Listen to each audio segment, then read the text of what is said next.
We're here because free speech is under attack. We're here because people are being convinced that socialism works. We're here because people are being judged guilty until proven innocent. We are fighting back with facts. This is not a safe zone, so buckle up, Buttercup. This is the raw, naked truth.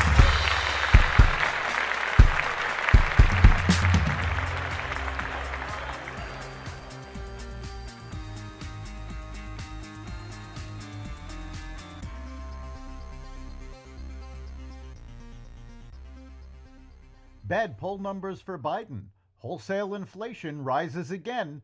Good news for your health, and more. Welcome to the Raw Naked Truth. I'm your host, Eric Lopkin, and here's the news you need to know. CNN senior data reporter Harry Enton called new poll results showing Joe Biden trailing former President Trump in several key swing states calamitous for the president on Monday. Frankly, for the Joe Biden campaign, these numbers are an absolute disaster, Enton said, pointing to the results of a New York Times Siena College Philadelphia Inquirer poll showing Trump ahead of Biden in Georgia, Nevada, and Arizona. He's up 6 in Arizona. Look at this, 9 in Georgia, 13 in Nevada. My goodness gracious, my God, he said, describing Trump's numbers among likely voters. That is a huge lead. No Democrat has lost Nevada since John Kerry lost it back in 2004. The New York Times poll also found Trump ahead by 3 points in Pennsylvania and by 1 point in Wisconsin among likely voters. Biden leads Trump by 1 point in Michigan, according to the Times. After President Biden gave his ultimatum of withholding offensive weapons if Israel were to launch an invasion of Rafah, rocket attacks rained down on Israel on Friday from Rafah, with more rockets fired on Saturday. Hamas launched rockets from Rafah at the southern Israel city of Beersheba on Friday for the first time since December, as Iranian proxy Hezbollah sent a barrage of rockets into the northern Israel city of Kiryat Shimona, causing a massive fire. Within the Gaza Strip on Friday, 4 Israeli soldiers were killed.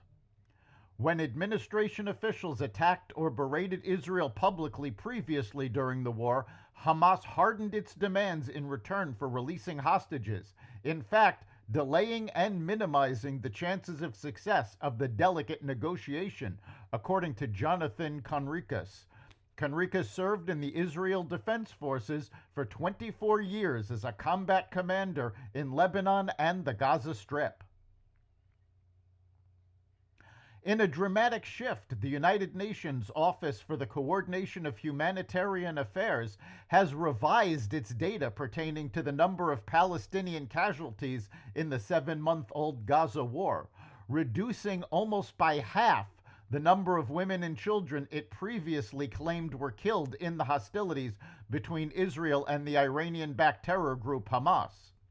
According to an infographic published in their daily report on May 6th, the number of women killed in the fighting was claimed to be 9,500, while the organization, which admits to relying on figures from the Hamas-run Ministry of Health in Gaza, claimed that 14,500 children had been killed since the war began on October 7th. 2 days later, in its May 8th report, the UN agency appeared to have cut the number nearly in half, showing instead that some 4,959 women and 7,797 children had been killed so far in the war, which began after thousands of Hamas-led terrorists infiltrated southern Israel from Gaza, slaughtering more than 1,200 people, mostly civilians, and taking some 240 people hostage. The numbers show the extent to which the Israeli Defense Forces have been trying to spare civilians and protect them from the onslaughts. The House Oversight and Judiciary Committees will consider a resolution Thursday to hold Attorney General Merrick Garland in contempt of Congress over his failure to produce the subpoenaed audio recordings of President Biden's interview with Special Counsel Robert Hur during his classified records probe. House Oversight Committee Chair James Comer and House Judiciary Committee Chair Jim Jordan had previously threatened to hold Garland in contempt of Congress over the Justice Department's failure to produce the audio recordings. Each committee will meet Thursday at 11 a.m. on Capitol Hill. Walmart is cutting hundreds of corporate jobs and asking most remote workers to move to offices, according to people familiar with the matter. In addition, workers in small offices in Dallas, Atlanta, and Toronto are being asked to move to other central hubs like Walmart's corporate headquarters in Bentonville, Arkansas, as well as Hoboken, New Jersey, or Northern California, said one of the people familiar with the matter.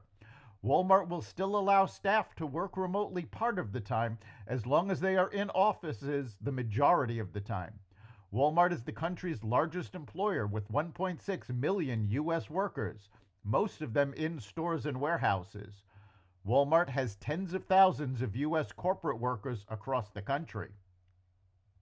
Russian President Vladimir Putin on Sunday replaced his defense minister, Sergei Shoigu, a longtime ally, nominating an economist to take his place in the most substantial shakeup to the military's command structure since Moscow launched its war on Ukraine in February 2022.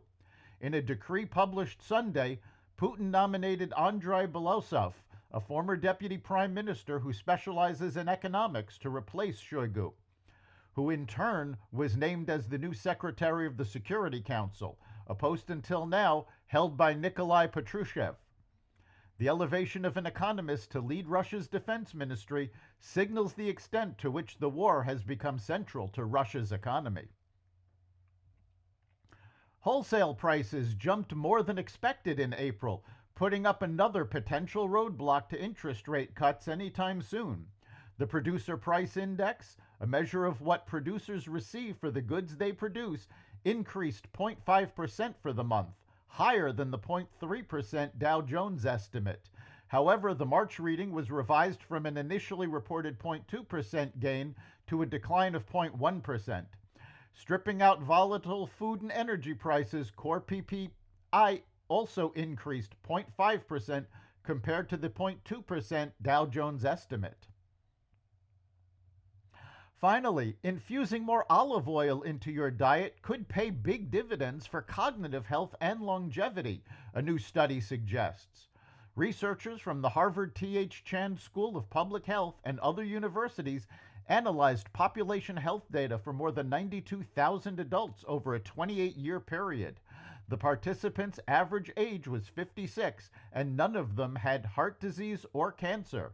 They found that people who consumed over 7 grams a day of olive oil had a 28% lower risk of dementia-related death compared to those who rarely or never consumed it.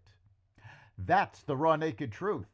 You can catch every episode of The Raw Naked Truth at xvadio.com, the Apple Podcasts app, Google Podcasts, Spotify, iHeartRadio, Audible, Amazon Music, and other platforms that respect freedom of speech. We'll see you next time.